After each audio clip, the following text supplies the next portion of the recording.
105% treat এটা আমাদের কাজ হচ্ছে, মোটামুটি কাজ হচ্ছে আমাদের এখানে।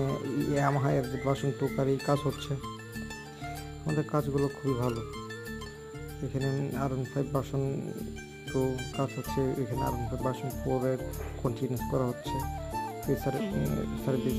এখানে এফজেড ভার্সন 2 এর কন্টিনিউস করা হয়েছে। এখানে R15 ভার্সন 3 এর অবস্থা খুব খারাপ, এটা এক্সিস্ট করা হচ্ছে, কাজ পেট এক্সিস্ট করা হচ্ছে, নতুন লাগানো হয়েছে। একটা এলটি গাড়ি কাজ করছে, এটা কন্টিনিউ শেষ পর্যায়ে আমাদের ফুয়েল পাম্প থ্রটল বডি সহ ক্লাস করা হয়েছে। এদিকে ফুয়েল পাম্প থ্রটল বডি সহ ক্লিন করেছে, এফআইটা ক্লিন করা হয়েছে। দেখা যাচ্ছে এখানে আরম্ভ ভার্সন 3 অবস্থা খুব খারাপ, পালা ইভেট একশো পরবর্তী কন্টিনিউস করতে এখানে জিপিএস গাড়ি এটা কন্টিনিউস করা হয়েছে।